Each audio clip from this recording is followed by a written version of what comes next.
Madam President. Senator from New Mexico. Madam President, I wanted to speak today about jobs and unemployment. I know we're in this period of post-cloture on the effort to extend unemployment benefits. And frankly, I have great difficulty understanding why we should have to be going through this kind of procedural obstacle in order to extend unemployment benefits to the many Americans who need those benefits. So I hope that we get through that. I hope we go ahead and pass that extension of unemployment benefits. But frankly, that does not begin to address the overall employment and jobs needs of the country. And I think we all recognize that, and I want to talk a little about that today. Frankly, we need additional policies to create jobs. Even as Congress and the President focus on other critical challenges facing the country, and that is health care reform, it's climate change, it's energy. At the same time that those issues are being discussed, we need to also prioritize job creation. While there's been considerable debate about whether the Recovery Act is working, whether it has raised the gross domestic product, whether it is creating jobs, most economists tell us that the Recovery Act has boosted the gross domestic product by 2 to 4 percentage points during the past 6 months. And with 2/3 of the funds not yet spent, the Recovery Act certainly has the potential to create or save 4 million jobs, as the administration has expected that it would, and as all of us hope that it does. I've divided my remarks here into 3 parts. First, I want to describe the scale of the job creation problem that the country faces. Because of the anemic job creation that we have seen in this country over the last 9 years, the economy is short by about 12 million jobs from what we actually need in order to have reasonable employment. Second, there's considerable evidence, this is the second subject I'll address, there's considerable evidence that this recession is much worse than it was expected to be. Critics of the Recovery Act are missing this fundamental point. The Recovery Act is working, but the recession is more severe than the Recovery Act was designed to address. Accordingly, we need to do more. Finally, I'll propose 4 ideas to create jobs that I think Congress should hold hearings on and fully debate. These are by no means the only good ideas, but given the size of the problem that we face, Congress should consider all ideas that have the potential to create jobs. I have 2 charts that illustrate the scale of the job creation problem.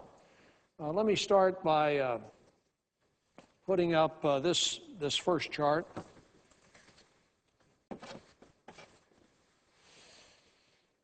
The black line on this chart shows the monthly change since January of 2001. The red number, 100, which is right here, this red area represents 100,000 jobs.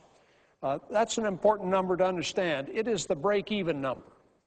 Because our population is constantly growing, we need to create about 100,000 jobs, new jobs every month, just to maintain our unemployment and our employment level. That's 100,000 jobs per month just to keep unemployment from going up. Every time the black line, this black line that you see here, every time that black line is in the red area, which is most of the time in the last 9 years, we are not creating enough jobs to break even. And the jobs deficit is getting larger and more Americans are out of work. As you can see, for most of the past 9 years, the number of new jobs has been far short of where it needs to be. From 2001 to 2004, the jobs deficit grew by 5.8 million jobs. Even when job creation was above the break-even level, and that's this period here where this black line is above the reddish area on the chart, even in that period, it was never high enough to dig us out of the hole that we had created in the previous years. The second chart I want to show This is labeled the jobs deficit. It shows the total jobs deficit that has accumulated over the past 9 years. It illustrates the cumulative effect of 9 years of slow job creation and job losses. The country had 132.5 million jobs in December of the year 2000. If job creation had kept pace with population growth, today we would have 143 million jobs. But it has not. And today we are 12 million jobs short of that number. And it shows there how that has happened. Today we have only 131 million jobs. We actually have fewer jobs today in this country than we had before President Bush took office. The takeaway from these charts is this: the job situation for Americans is dismal. Congress needs to act quickly so that new job creation policies will overlap with and will complement the remaining Recovery Act funds that will be invested this next year. There's no danger of doing too much to create jobs, as I see it. We should learn from Japan's lost decade. Japan was plagued by weak economic growth and lackluster job creation all through the 1990s. Its lost decade, as that period is referred to, was caused by the bursting of an asset price bubble, similar to what triggered the financial crisis that we experienced last year. The primary lesson from Japan's lost decade is that intermittent stimulus policies are ineffective. We need to take sustained and overwhelming action to re-energize our economy. Now let me talk for a moment about the current recession and data about the current recession. In January of this year, the prospects for the economy were truly grim. The country had lost jobs in every month in 2008, over 3 million jobs in total. Over 1.6 million jobs were lost in just October, November, and December of 2008. The financial system had suffered a massive self-inflicted wound, causing the biggest crisis since the Great Depression. And the prognosis was far from clear. American families in every state were worried about their jobs, their homes, their children's futures, and economists were making dire predictions about what would happen in 2009. So that was what was happening when we began January of this year. Yet in January, while the Recovery Act was being designed, these predictions still substantially underestimated how bad the recession would turn out to be. The 54 economists regularly surveyed by the Wall Street Journal said on average that gross domestic product would shrink by 3.3% in the first quarter of 2009. There were only 4 of those 54 economists who predicted that the gross domestic product would decline by 1%. Yet now we know that the economy actually contracted by 6.4% in that first quarter, twice as much as the economists had projected. Over the entire year, that is a difference of $420 billion, or more than half the size of the Recovery Act. The effect on jobs and unemployment was also underestimated. This same group of economists, 54 economists, thought that job losses would average 154,000 per month in 2009. There were only 3 of those economists who thought it would be more than 300,000 per month. So far this year, the country is losing, in fact, an average of 458,000 jobs every month, 3 times more than economists predicted. In January, these same 54 economists thought the unemployment rate would be 8.2% in the first half of 2009. Mark Zandi at moodyseconomy.com estimated unemployment would be less than 7.5% in the first quarter of 2009 and 8.5% in the second quarter if the Recovery Act were not enacted. The administration said if the Recovery Act was not enacted, unemployment would be less than 8% in the first half of this year, would peak at 9% in 2010. These were estimates if the Recovery Act was not enacted. Yet we know that unemployment rate was already 8.1% in February.